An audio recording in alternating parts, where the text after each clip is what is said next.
আসসালামু আলাইকুম। আমি আজকে জাতির উদ্দেশ্যে একটি কথা বলবো।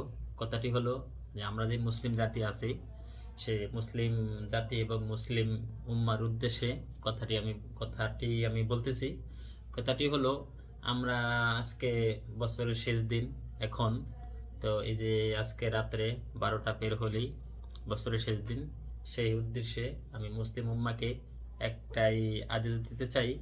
সেই আদেশটি হলো যে আমরা পশ্চিমাদের মানে ইউরোপ, আমেরিকা বা যেরকম যুক্তরাষ্ট্র, তারপরে আপনার যুক্তরাজ্য, যেরকম বিশেষ করে পশ্চিমাদের আহ, অনুসারী আমরা না হয়ে পশ্চিমাদের অনুসারী আমরা না হয়ে আমরা মুসলিম উম্মার অনুসারী হয়ে মোহাম্মদ সাল্লাল্লাহু সাল্লামের উম্মা হয়ে আমরা আজকে 31 নাইট না করে বা বোমা আতশবাজি না ফুটিয়ে আমরা সবাই আসুন এই আজকে নতুন বছরের এই তো আজকে 12টা 1 থেকে শুরু হবে নতুন বছর।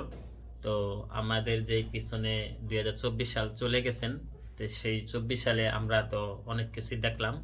তো আমরা এই যে পিছনে 1 বছর চলে গেছে, সেই 1 বছরের জন্য আমরা সবাই 12টা যখন 1 বাজবে আমরা চাই নতুন বছরটি আমরা নামাজ দিয়ে শুরু করতে।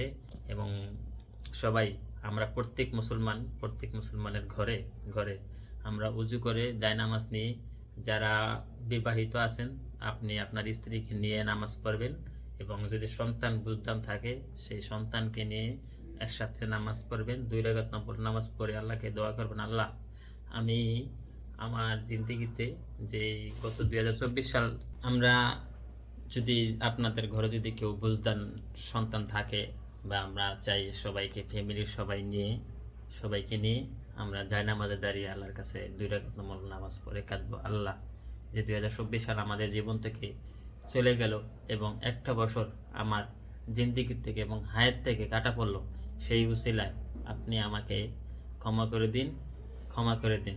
আপনার কাছে আমার এটুকুই দাবি। আপনার কাছে আমরা ক্ষমাপ্রাপ্ত, আমরা ক্ষমা চাইতে পারি। আর আপনি হলেন কি দয়াশীল, আপনি ক্ষমা করার মালিক। আর আমরা আপনার কাছে মাপ চাওয়ার বান্দা, আপনার গুনাহগার বান্দা এবং অপরাধী বান্দা। আপনার কাছে আমরা ক্ষমা চাই, আপনি আমাদেরকে ক্ষমা করে দেন। আমরা চাই প্রত্যেক মুসলমান আমার এই কথাটি ভালো লাগুক আপনাদের অন্তরে, এবং আপনারা আমার এই ভিডিওটি অন্যের কাছে শেয়ার করুন এবং আপনি নিজেও শেয়ার করুন। আসসালামু আলাইকুম।